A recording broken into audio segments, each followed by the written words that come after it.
everybody, and welcome to the Northern Power Women webinar series. It's the first in our second series called Amplifying Voices, and this week I am absolutely delighted to be joined by Ngunan Adamu, who is just somebody I've known for years. She's a force of nature, she's a pleasure, she's a joy, she brings sunshine into a rainy day, and as of yesterday when she was talking to Northern Power Man, she's now my husband's best friend. So Ngunan, welcome.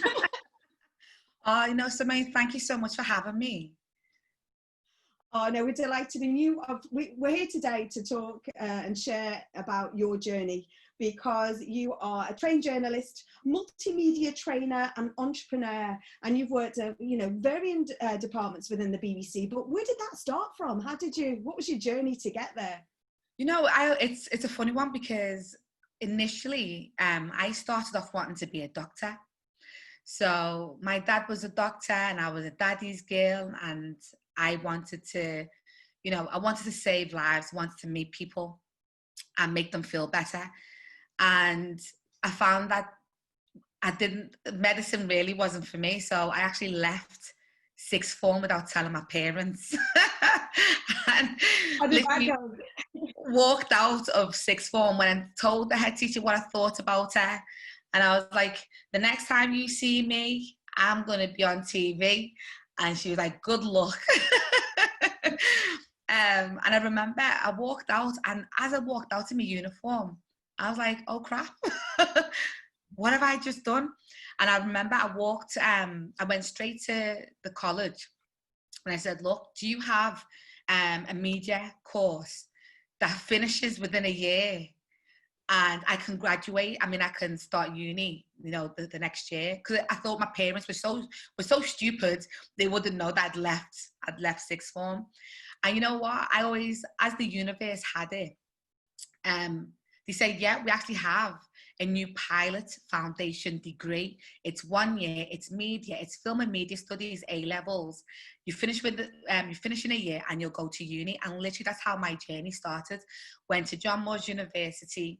My dad passed away when I was in my second year. So then I was like, oh God, I had to leave, go back to Nigeria, stayed there for 6 months, come back, but I managed to graduate. And then it took me 4 years to get into the BBC, but I got in through work experience. And it was an amazing woman called Louise O'Brien. She still works a lot with different communities in Liverpool. And I remember saying to her, look, I've got all this experience. How come I'm not, I'm applying for all these jobs at the BBC and I'm not getting in? And she said, that's because you just don't have enough experience of what they're looking for, but also they use different systems and all these things. So you can go through work experience, and literally that was it. Applied for work experience, got in as a runner, and I've been there for 15 years. Like literally, it's crazy. I've worked for Radio Manchester, 5 Live, BBC Sports, the World Service. Like I've been around, but I've enjoyed the journey. I've absolutely enjoyed my journey. It's one of those industries that you have to have a real passion for, and it's not easy. So just the work experience. We started doing a Northern Power Futures podcast, a couple of months ago. And what we did is we went out to young people and we asked them, their concerns, lots of concerns around isolation, about mental health, around obviously what's going on globally. But in the last series, it was talking about, well, how do I get that work experience? How do I get through the door, especially we're now in a virtual world? I guess you didn't just knock on one door to get that work experience. No. Well, one of the advice that I like to give young people, especially who are looking at work experience, is when you're applying, because it was through the BBC Work Experience portal, and when you were applying for it, apply as if you're applying for a job. So make sure you tick those boxes, and when you look at the department that you want to work for, look at what skills they're looking for. And try and hit that list, because I always say, work experience is a job. They might not, they might not give you a contract straight away, but they're thinking about you. They're thinking about the impression that you've made. And that was one of the things that I was so keen to do. I thought, all I need is a chance to get in, because once I get in, I'm not leaving. And literally, that was it. I was like, I'm not leaving. So one of the, you know, as a runner, one of the tricks I would always tell people is I ran everywhere. So people used to think, well, where's she running to? If they said to me, oh, Ngunan, can you go and get coffees? I would run to the canteen. Like, I would literally run everywhere. And that's when people start to stop me and say, no, I always see you running around, like you're always busy. What do you do? So as soon as they say, what do you do? That was my chance to reel off my CV. I was like, I do youth work, I do music, I'm this and that, you know, and really just fire away. And that worked for me. So in the 15 years of being at the BBC, my job literally my contract has come from word of mouth, you know, and sometimes they wouldn't even know my name, or they'd forget my name because it was so complicated for them. And they'll just say, oh, that, you know, the Black Scouse girl, or I would always say I'm a Nigerian Scouser, you know, so I already formed my own kind of USP, so people would remember who I was. And I'd definitely say that's what's kept me on. And I've always wanted to prove myself. I never got complacent, ever. I'm not complacent now, even, you know, at this age.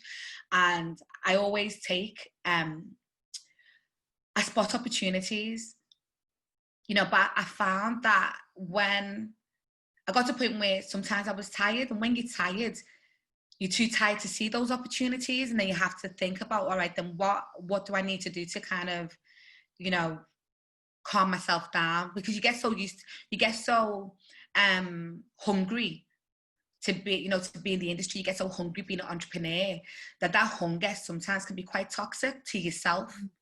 You know, so at different stages of my career, I've had to take stock of myself and my mental health, and then go back to the drawing board. So I'm constantly, in a way, sounds really, how can I put it? Sounds really cheesy, but, you know, just being mindful and learning to evolve, you know, because we're not always the same person, ever, you know. So, yeah. Did you ask for help? I've had so many unofficial mentors. I think there's people out there who don't even realise they're my mentor. You know, I mean, Simone, I've known you for a while, and you know, it's an energy thing, isn't it, that you get with people? And when you meet someone, you think our souls are so entwined, our energy, our spirit are so in tune, and sometimes you just don't know why it is.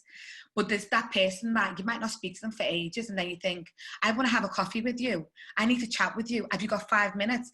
And even just that 5 minute, you don't realise that you've actually helped that person so much because there was some kind of block, you know. So I've always had so many unofficial mentors. But obviously, with being a part of the School of Social Entrepreneurs, I've had mentors, and I've got a mentor right now, a business mentor.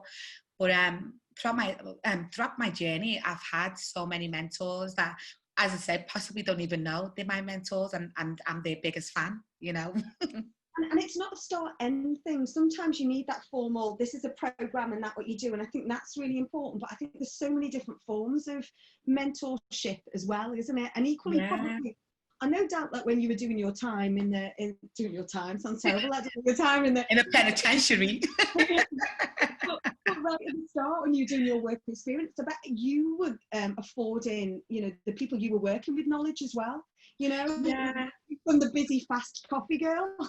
Well, this is it as well, because sometimes people forget the importance of reverse mentoring, you know, and, you know, at the time, in a lot of the departments that I've worked for, within the media industry, I have been the only Black person. I have been the only Black woman. And it's being able to give them my experiences. So trying to work, you know, as a team.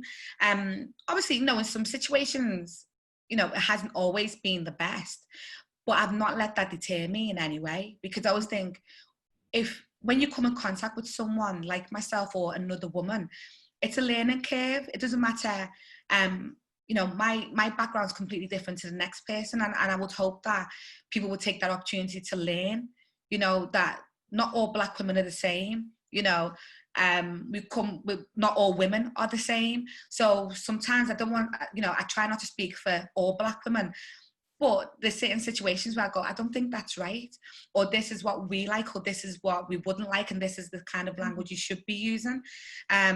So there's always that kind of relationship when people are open to having those conversations. And I think we are, obviously the Black Lives Matter campaign has, hit the, it's been all over the global media. Do you, I worry a little bit that it's gone away a little bit. And equally, is that because people don't know what to ask or how to have a conversation? I saw a post last week from one of our Northern Power women community, and she went, stop asking me about advice on diversity and inclusion in my business unless your business is ready to take the advice. Yeah. And I thought that was pretty, I probably misquoting there a little bit, but I thought that was really powerful. Don't just ask for it and ask for a tick box solution how to solve this when if you're not ready for it. Well, this is it. And I think, I think there's still a little bit of momentum from the different forums that I'm part of. What people are saying now is we want actions behind those words. Don't just put up an image. Don't just put up a banner. What are you actually willing to do? So today is Black Pound Day, where we're asking people to, to spend money on Black businesses and root out your Black businesses and support them. But I think now it feels like it's died down because it's not in the media as much.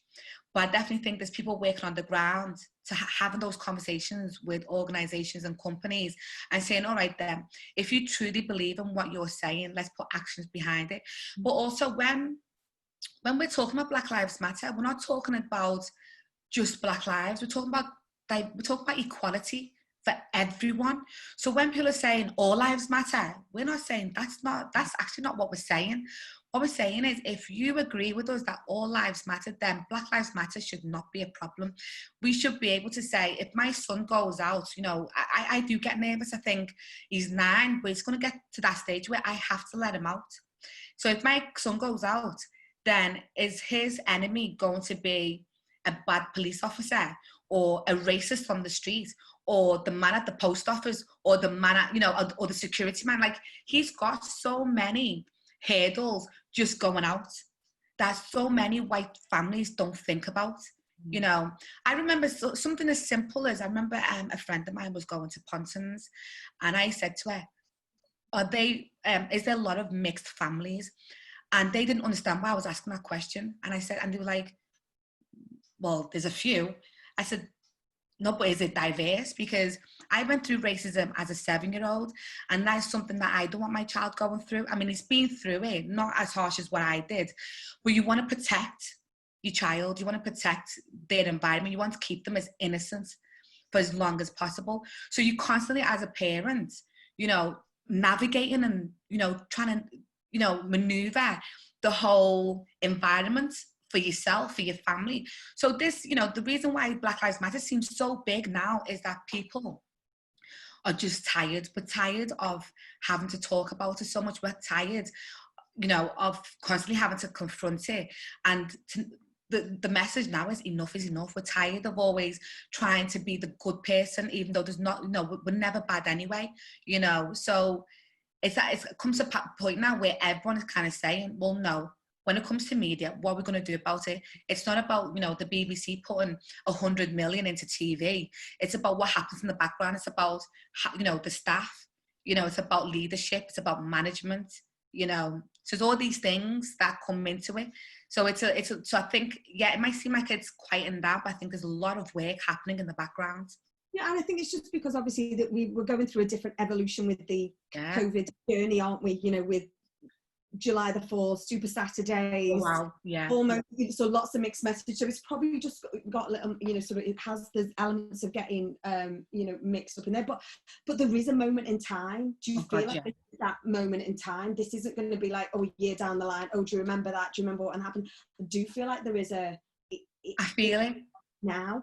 Yeah, I definitely feel that there's a different vibe. There's a different spirit in the air right now that for me feels positive. I definitely think that we're going to see some positive changes.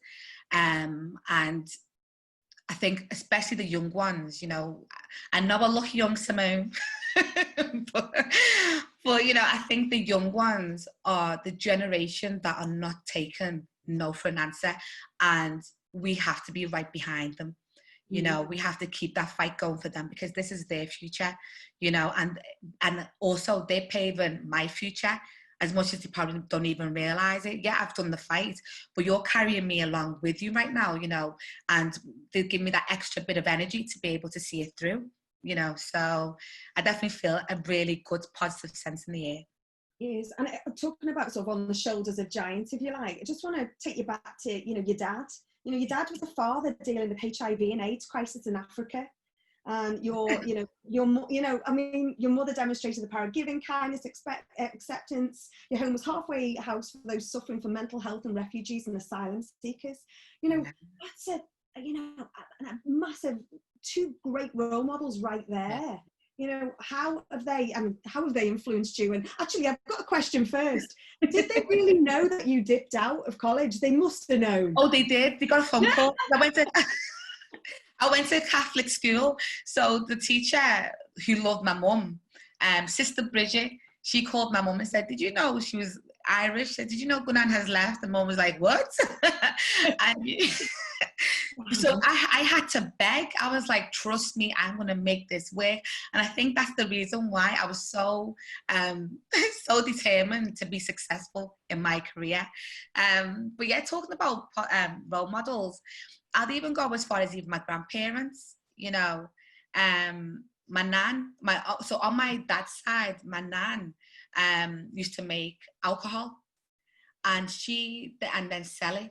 And she then trained other women in the area to make alcohol and sell it, to be able to look after their families, you know. So then I've got that. And then on my mum's side, obviously my nan, she was she was a force to be reckoned with. She actually taught me to be strong, because I was so quiet and shy, and I was an introvert. And she actually said, you know, that there was no way that she could allow me to stay like that, because she felt that I would be taken advantage of. So she literally, it was like watching what's his name? Is it the boxer Rocky? It was like watching Rocky. My nan, like, you know, get me, you know, give me the talk and making me strong. And then obviously my mum is so strong, very troublesome, but very strong woman. And growing up, we, you know, in the 80s, there was a lot of African students that used to come, and my mum was always the one cooking for them. You know, we didn't have Nigerian restaurants back then, you know, so people would always cook at home. And so our house was always filled with, you know, people who were seeking asylum, or the students.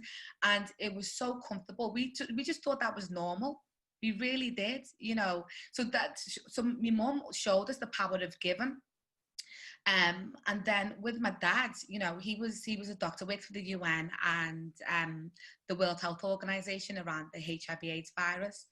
And one of the things that I loved about him, which at the same time I hated, was how much he traveled, because we never got to really spend time with him, because he was always in a different country. He was in Brazil, Hong Kong,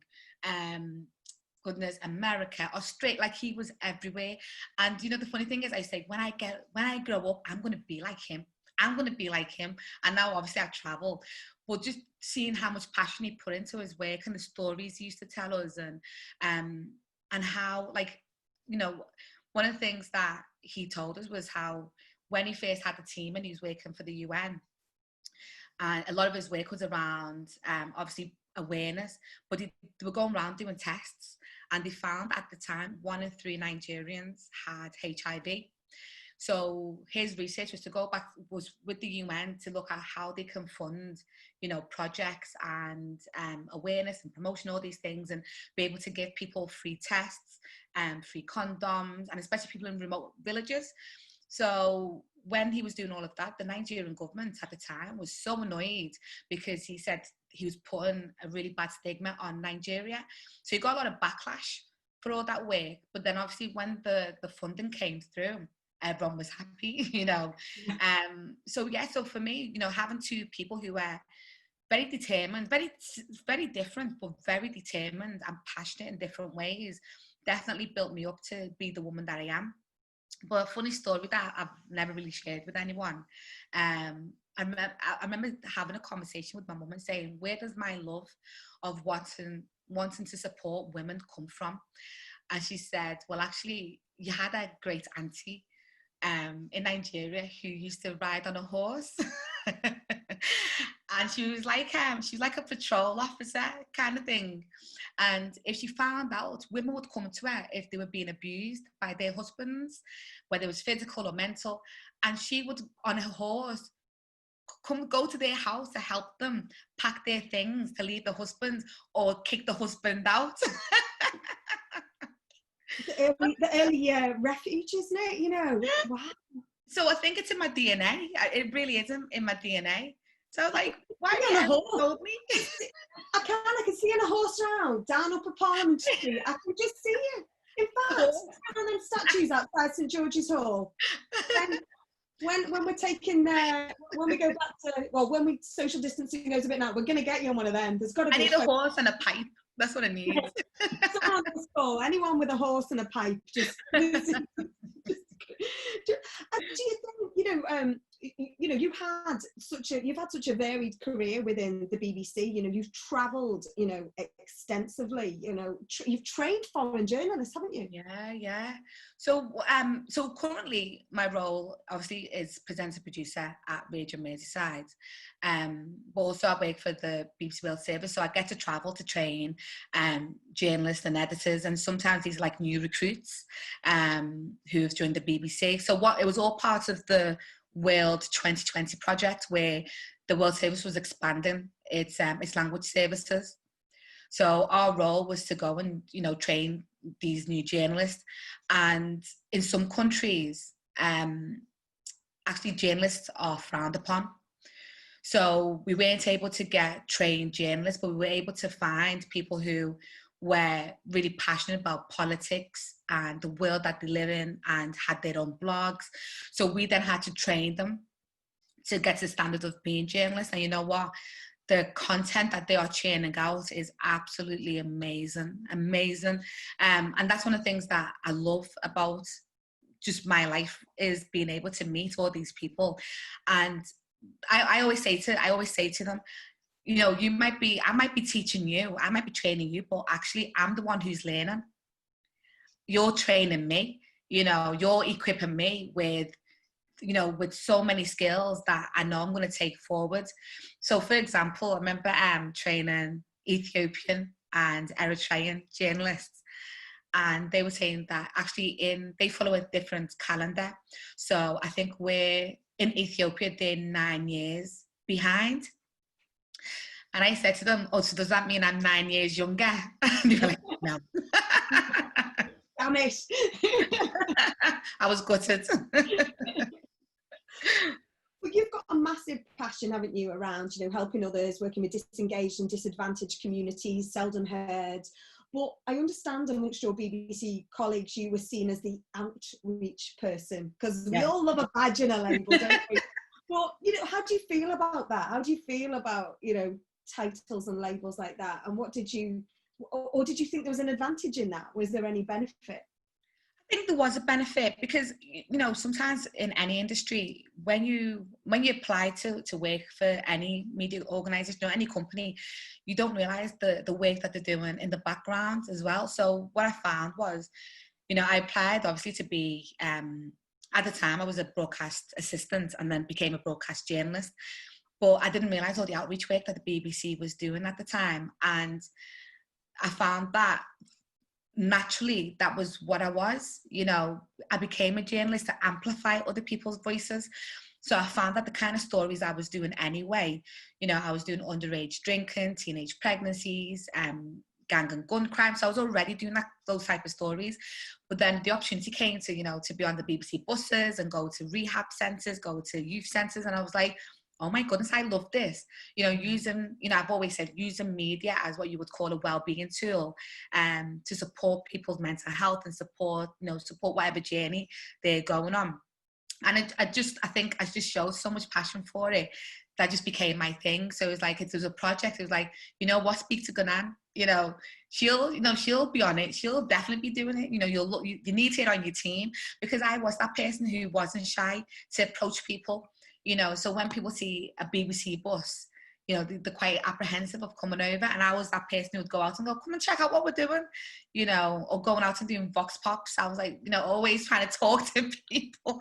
So so I don't, the thing is, I don't mind labels, and I've had this conversation before where people say we should take away labels, but I think we're not at that stage in society yet where we should take away labels, because labels right now for me are ways of fighting social injustice.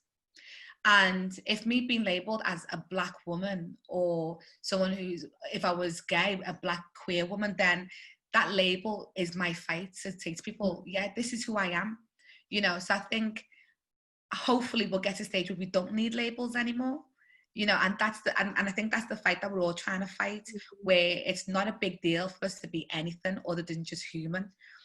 So yeah, so I loved my outreach title, but now, yeah, I'm just a presenter. Yeah, not just, especially. So, any great people that you unearthed on those travels? Because I'd love that. I'd love to be driving around in a BBC bus. It'd be amazing. But did you come across, any great stories out there, or any great people that you unearthed on the journey? Oh wow! Or any behind the scenes gossip? I think in terms locally, it was, for me, one of the type of stories that I used to love coming across, where we always say the kind of, I always talk about the narrative arc, overcoming the monster, so to speak, where people have had a bad life and they've come out at the other end and they're helping other people, or that support worker who now works with addicts because he used to be an addict. I love it when people, because I think we don't praise ourselves enough. We really don't. And you meet so many people who are doing amazing work. Nobody knows who they are, and being able just to share their stories. But one of the stories that I love, and this is like me being big-headed, I remember I interviewed Rev Jesse Jackson. Wow. Who was with Martin Luther King the day he got shot. And I remember interviewing him. The first time I met him was when I worked at Radio Manchester, but I was a BA, a broadcast assistant at the time. So I was just like, just in awe, and I wasn't the one doing the interview. But I remember saying, one day I'm going to interview you. And then 12 years later, I got the opportunity to interview him. And I remember we were just talking back. It was like I was talking to an uncle. And at the end of it, he said, Ngunan, all I'm going to say is keep hope alive. And I was like, oh my God! Rev Jesse Jackson told me to keep hope alive. That's important. That's got to be a mantra that is, you've got to carry through. We've all got to carry through that, haven't we? Yeah. Honestly, when we talk about the power of the universe, it's that thing where I was like, when I met him, I was like, I am going to interview you. If it's the last thing I ever do as a journalist, then so be it. But I want to interview you. And you know what? The universe brought him to me, And I was so nervous that he might not understand my Scouse accent. And I was like, can you understand me? And he was like, you're fine. You're okay. But they often say, don't meet your heroes, don't they? And yeah. Did he just surpass what you know what, Simone, he was amazing. And you know who else? Now Rogers. Was he chic? Oh, he was the nicest when you see him on TV being interviewed, he's genuinely the nicest person in the industry that I've ever met. I mean, there's quite a few, but he's like up there, because when he tells you his story, his mum was a teenage mum. He, got him, because she didn't look after him, he got onto crack when he, I think it was crack when he was 13, all kinds. But he said one thing that he does to keep himself grounded is he hand washes his stage clothes, all his performance clothes, he hand washes them himself. And I was like, well, why? You've got all this money. Why would you? And he was like, for my mental health, I love to wash my own clothes. It keeps me grounded. I was like, and I kept on saying to him, do you know who you are? Do you know who do you know who you are? And he was like, I'm just Nile Rodgers. And he was just like, he's a big fan of the Beatles. You know, he's come to Liverpool a few times, as you know. And it's when you interview people like that you go, God, life is so easy. Life shouldn't be as complicated as what it is. You know, it's such a beautiful thing. So life is, I love interviewing people like that. So tell me about, Ngunan the entrepreneur, okay? So presenter, producer, name dropper extraordinaire, just saying. Very jealous. Tell us about iWoman, because this is something that you are extremely proud and passionate about. I've been, I think I attended the first ever graduation ceremony that you did, and it just had such an amazing feel to it. But tell us, it's a course around supporting women. We know you're auntie on the horse. That's where this passion came from. But tell us iWoman and why. So iWoman came from, goodness, it was an idea that I had back in 2011. So one of the things I've always wanted to do was support other women. But at the time, I never knew how. So as I went along my journey, my career, I was just like, why not use radio? Why not use what I know? Because they always say what you're passionate about, and I'm passionate about media. And I just looked at how I grew as a woman during my time in the industry. And I thought, well, how can I do that for other women? And also throughout my time at the BBC at the time, I'd been through lots of job cuts. And I was lucky to have still survived. I was still there. But I saw how it affected a lot of my colleagues, a lot of my friends, especially female friends. And then them having to then sign on, go to a job centre. And, anyone who's ever had to sign on will know how it's the worst experience ever. It's so negative. It's not the nicest. And especially, if you've been an industry woman for so long, then you having to go there and they're telling you about CV writing and having to, so it just killed a lot of women's, I'd say, soul. So I was like, how can I do this? And literally that's how it happened. I just thought, I spoke to my mum about it, and she was like, well, what do you think you need to do to be able to start this? And I said, well, I'm not going to be able to work full time, but also I think I need to, I'll need to maybe work part time. But let me, I've skipped a step there, Simone. I've skipped a step because I remember I was sat on the computer at work and I'm typing away. And I thought, I can't do this anymore. Literally, I was like, I felt like it was Groundhog Day, and I was like, I need to put my money where my mouth is. I need to sort this out. And I was talking to myself, and then this voice said, why don't you go back to university? Right? So I'm like, I'm doing what? And it said, teaching. So I'm like, teaching? Where? And it said, Edgehill University. I kid you not, honestly, it literally in that order. So as I'm on the computer, I then typed Edgehill University, PGCE, and the course came up. At the time, it was called Post-Compulsory Education and Training. I think that was called Further Education and Training. So I looked at how to apply all of these things, and it said, oh, you needed a 2-1 passing your degree to be eligible. Now, I got a 3rd, and because I left, when my dad passed away, I left to go back to Nigeria, so I missed my 2nd year.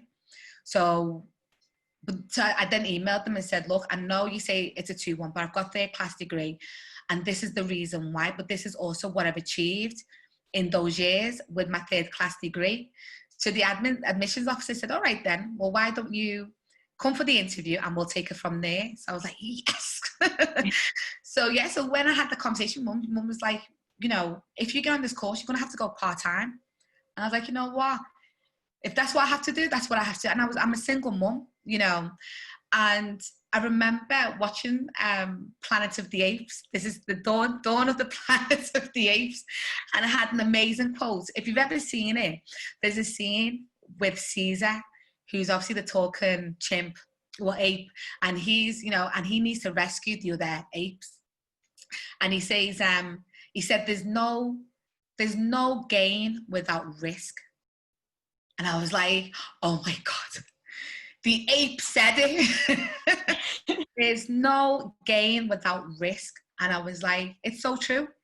You know, if I'm not willing to risk it, how am I going to know if I'm going to gain anything? And literally, that's how my journey started.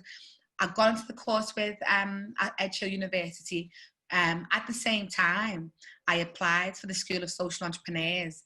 Got knocked back the first time and finally got on.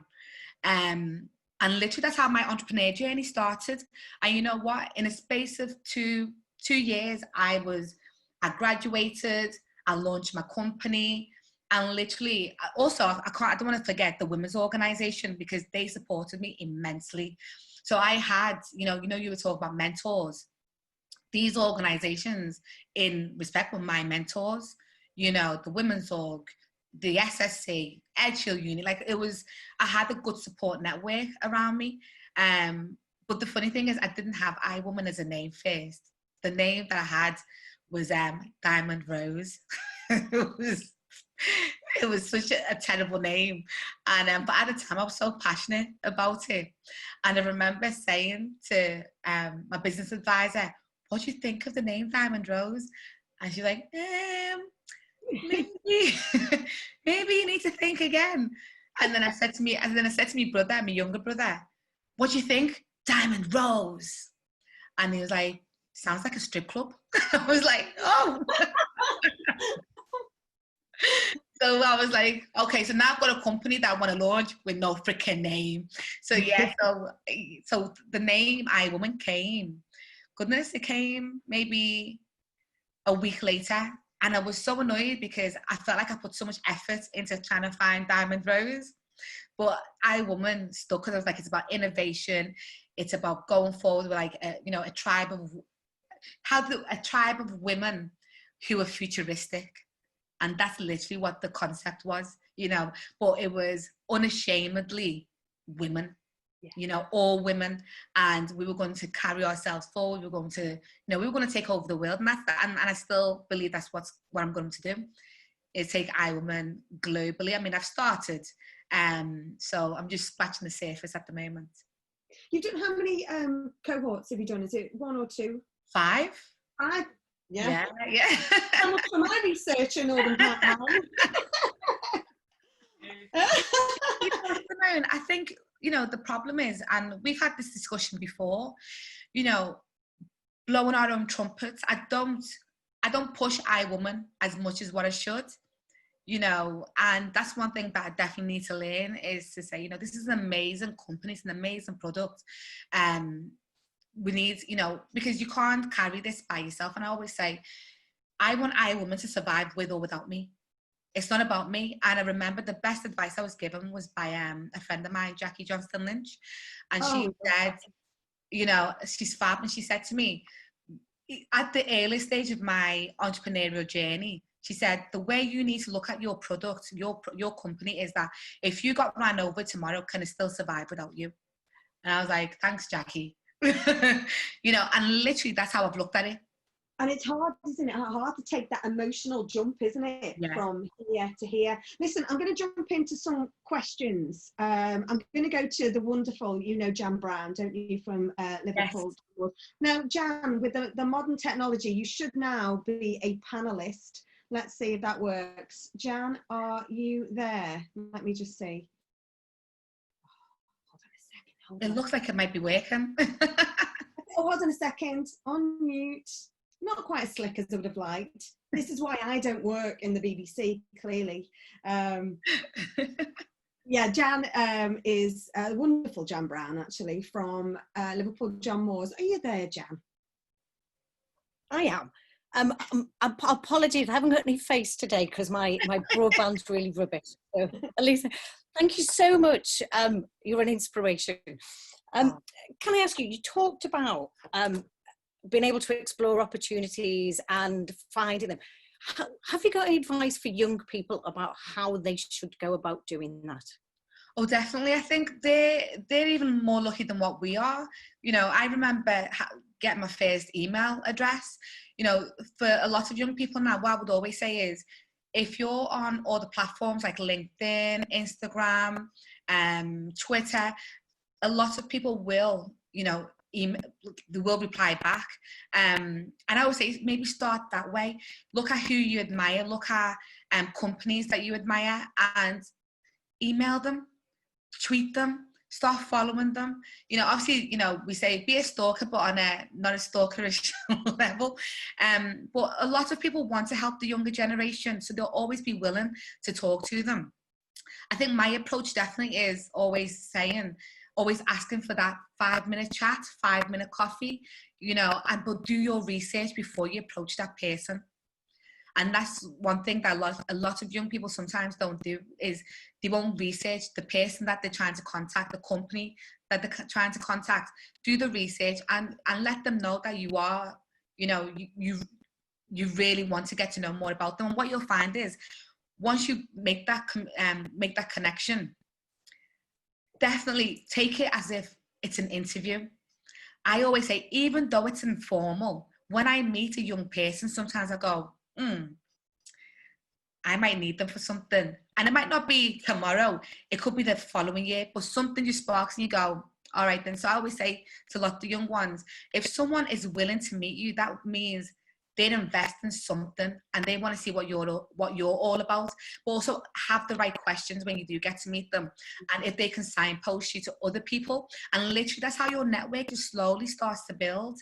You know, you'll find before you know 5 people. Those 5 people know another 5 people, and it's just making that good impression. So yeah, does that make sense, Jan? It does. Your advice is like gold dust. I think often people are so nervous about making that first contact, and that the fact that they don't think that people will listen to them. But, you know, I think it's the more they can hear that and the more they can get those top tips, the more they're going to be courageous to go out there and try it. Yeah. So thank you very much. We need, you know, I say this, we need the young generation so much. But also, you know, even with iWoman, a lot of the women that work with me are over 19. So I'm always big on pushing forward women who are over 50s as well, you know, because sometimes we get to a stage where sometimes we feel we're lost and other companies might not take a chance on us. So for me, I always believe that we have to, it's not just about the younger generation, which I'm keen on pushing, but your network, no matter where your starting point is, that 5-minute coffee is definitely something that slowly just grows and grows into a network that's worth having. Is the power of that, isn't it? And it's investing in that as you go, isn't it? Yeah. So, yeah. Thanks, Jan. Thank you. Thank you, Jan. We've got another question from Martina. Hey, Martina, great to see you. Hi. I just wanted to find out, who are your role models and have they changed along the journey? And it's very inspirational hearing the whole journey. Oh, thank you. Oh goodness, you know, it's crazy. I still have role models. Have they changed? Not really. They haven't changed at all. But you know who I love? So every year I have a different mantra. So last year it was pay it forward and what would Michelle Obama do? That was my big one. And and you know, I think she's the role model for a lot of women. I mean, I've always loved Oprah, and I used to say, oh, I'm going to be the Scouse Oprah, you know. But, you know, as things change, kind of go, you know what? There's enough people who love Oprah, and obviously there's enough people that love Michelle Obama. But I think it's just her journey. And a surprising one for that people might think is surprising for me was this year was I say be more Dolly, because I'm obsessed with Dolly Parton right now. And when you look, and you know the funny thing is, when you look at Dolly Parton's journey, you think, wow, and how she is. I think sometimes she downplays who she is, you know, because all we see is the aesthetics, but actually she's such a champion for education, for women and all these things. And you go, wow, all right then. So this year I was like, be more like Dolly. But yeah, I love, you know, women like Angela Bassett. I just love strong women. And even throughout my career at the BBC, when we used to ask for mentors, I would always say, can I have a Black female, please? Because I wanted to know what their journey was like, you know, and how they coped and how they navigated throughout their career within the industry. So I'm always looking for role models. Also, I've got a few millennials who are my role models. They probably don't even know they're my role models, but seeing the passion, you know, that they put into, you know, into what they do and what they believe in, and literally they spark my passion every single day. They really do. So yes, my role models are just, sometimes just average people, all the way to like Dolly Parton and Michelle Obama. Simone's one of my role models. You know, I just love what she's done and how, you know, and how she's accelerated so much of, you know, the women's voices, and, you know, just highlighting what we as women all over the UK are doing. You know, so yeah, there's so many of us out there that I just love to pull everyone's spirits. I'm a spirit muncher. That's great. And Martina, you run a network, don't you? Yes, I do. Black Women in Business and Professionals Network in Manchester. So we're here to amplify the voices of Black women in the Northwest. And you know what, as well, Martina, I bet you because once you start with one person, before you know, you're like, oh my God, where have you all been? You know, where have you all been? Yeah, it's crazy because I, like, now through the Black Lives Matter, I'm on about 3 different forums, and every day I'm saying to these women, where have you been in my life? Why did I not know you? How come you didn't know about me? Where you know? And now I think it's made us all aware of each other as well. Yeah, you know, and I think that's why this time it feels so much different, because it's like, wow, there's a tribe of women who are kind of like, no, we are going to take over the world, and this is how we're going to do it. Yes, we are. Oh, thanks. Oh, thank you, Martina. Thank you. Thank you. Thanks, Martina. We've now got Mel BH, who is joining us, who has a question as well. Over to you, Mel. I think she should be there. I was muted. Hey, excuse me, I'm working from home, so excuse the dressing gown. Multitasking. I just wanted to ask, so me and some friends over in Colombia and Brazil have started starting a business for women, and I just wondered if you had any kind of top tips for like getting it off the ground, as someone who's creating a business for women. One of the things I'll definitely say is, with you being based in the UK, check out like female accelerators. So female accelerators, sometimes the good thing with them is that they will have funding for you as well. So you get funding as well as a mentor. And usually, depending on where, because some banks as well will have an incubator. So within those incubators, there'll be like a business manager who can support you. So when I first had iWoman, I bank with Santander, and they have an incubator in the city centre. And, you know, little questions like if you were doing like money transactions, so if you were buying goods or products and it's coming from a different country, they will be able to tell you if you have like a tax treaty. So certain countries will have a tax treaty, or they'll be able to put you in touch with other businesses that are similar to yours as well, internationally, because they're affiliated with different banks in different parts of the world. So obviously, being Nigerian, I was like, I want to do something in Nigeria. And they were honest and said, listen, Nigeria is a red zone for us. So we don't really have, at the time, I don't know if it's different now, but at the time, they were honest and said, we don't really have a relationship with a bank in Nigeria. So if you were doing business over there and you had any kind of money coming into your account in the UK, we would freeze your account until we investigated where that money came from. So all these things are really important when you first start. And so if you are trading, definitely check out your bank and see if they have got an incubator or do you have like a business manager, but also check out female accelerators. Quite a few of the accelerators are down south, but that doesn't mean that you have to be based down south. I'm in Manchester. Yeah, so check. So you should have some female accelerators in Manchester. But yeah, check them out. And obviously once you get involved in one female accelerator, you'll find there's quite a few out there. And sometimes they'll have like maybe 2 grand, 500, that can help you. So that can help you, say, to set up the company. So if you need to register your company, need to register your trade and all those things, that 2 grand will really push the company forward, you know. So yeah, female accelerators are brilliant, and I think they're really looking at investing in women. So yeah, check them out. Was that helpful? Yeah, so helpful. I made some little notes. We're doing a piece of work, actually. We've been running sort of different events across the regions, but one in Manchester, and actually that's been one of the big focus, is focusing on investing in female-led businesses and in Black-led businesses as well. So drop us a note. You've got my email anyway, but equally it's always good just to put a shout out on the Northern Power Women LinkedIn or, you know, the Twitter feed. There are a generous lot out there who want to help, Mel. So ask for help is always what I say every day. Ask for help because people are kind. But also, your university, did you go to uni? Yeah. So sometimes university will have a business department. So when I was starting iWoman, obviously it's radio, I graduated, I think, goodness, how long ago? It's a while back.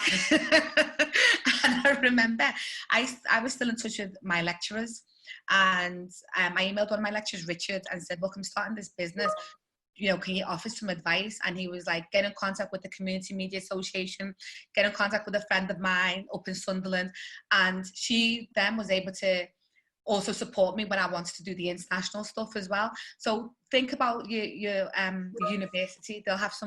They should have some advice as well, and they might have a pot of money as well, because I know John Moore's had at the time had like 2 grand to help with startup companies, but it was alumni.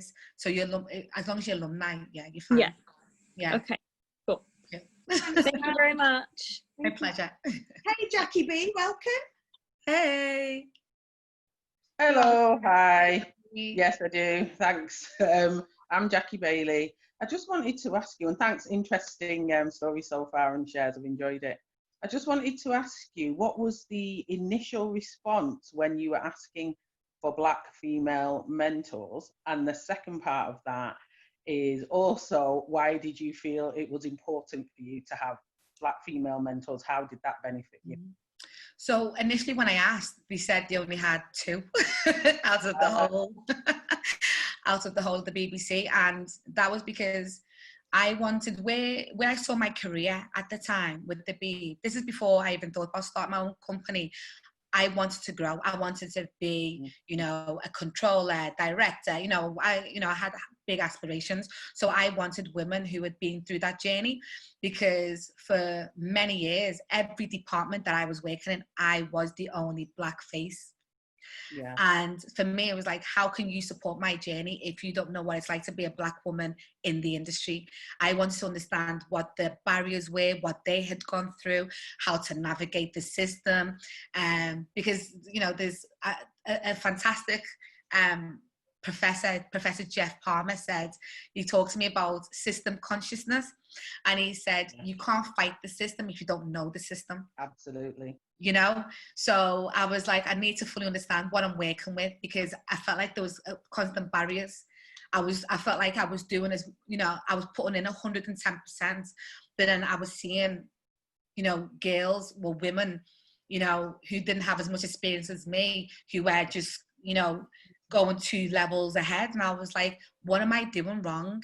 Am I not speaking the same language? So I was determined to have a Black female mentor, you know, and I did get one, but you know, unfortunately, when I finally did get my mentor, she was made redundant like 4 months later. So I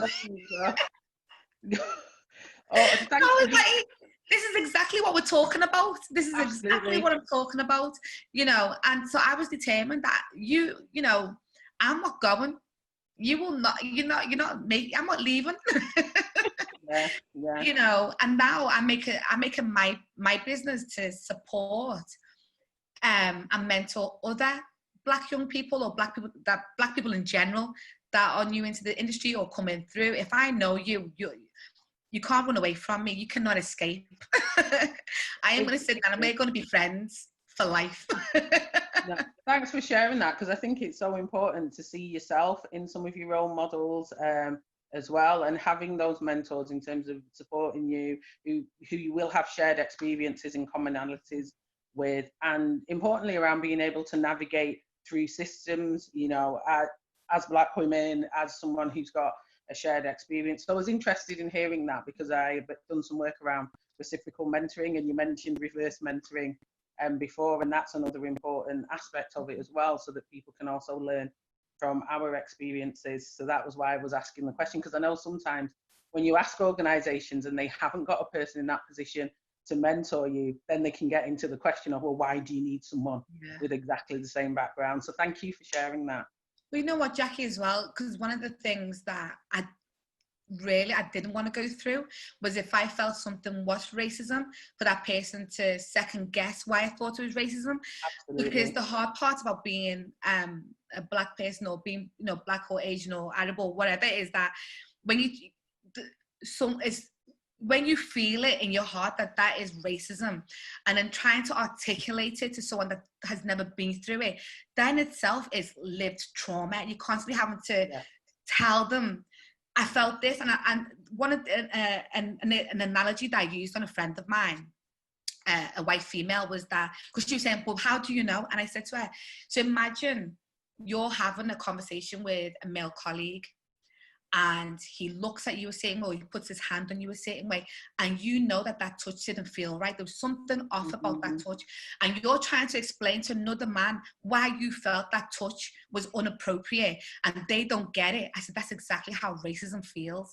You're trying to say to them, it's the language that they used, and they go, well, I don't see what's wrong with that. And you go, but you wouldn't. You know, so that's why I'm so keen on having a Black mentor. But when I've had white mentors, we've had a good relationship. Oh yeah. Of that reverse mentoring, you know, but I've understood what I want from it. You know, it's important, I think, to have those safe spaces where you have that layer stripped out, where you have to explain things. I totally understand and hear where you're coming from. I do workshops and retreats that are just for Black women of African descent, and then I do some that are general, and there is that need to have that space where that layer of having to explain is removed, and you have that shared understanding. Thank you for that. Thank you, Jackie. Jackie B. Thank you. Bye. Where's the time gone? We've had a whistle-stop tour. We've been everywhere. Oh my God. And you know what? One of the things to me, I love. There's some like key things. I really want to find out more about your auntie, because clearly there's got to be a picture out there of this auntie on the wall. That's my mum. I was like, but my mum's one of those people where she'll just put it in. I'm like, why didn't you ever tell me I had this auntie? And apparently, another auntie of mine said that they had a theme song for her. So I think I need to find a picture, find something with this auntie. Well, so much to take away from today. You know, support Black Pound Day. That is today. Don't give up on being bold and courageous. You've got to keep going. There is no gain without risk. I think that was a key one for me. You are amazing. I think everything that you do with a legacy in mind, you know. But the one thing I don't believe, you were shy. Don't get that. Don't believe it. You know what my nickname was, Simone? My nickname was Mouse. That was my nickname in our language, was Mouse, because I was so, like, I couldn't even cry. I was like, but my nan was like, listen, Rocky, we're going to get this. Well, listen, we absolutely have loved spending the last hour with you. Thank you for joining in the conversation. Thank you for your questions. Ngunan, thank you. I never want to hear you use the word just again. You are especially you. And where can people find out about iWoman? So it's www.iwoman.co.uk, and I'm always up for, hit me up on any platform. You'll get tired of my voice. I love talking to people. Oh, no, thank you. We've got thanks from all over Wales, Gateshead, Manchester. It's Pan Northern here today and further. Well, thanks so much for your time. Lots of love for you. Keep being awesome. Thanks all of you. Be safe out there. Bye, guys. Thank you. See you next time.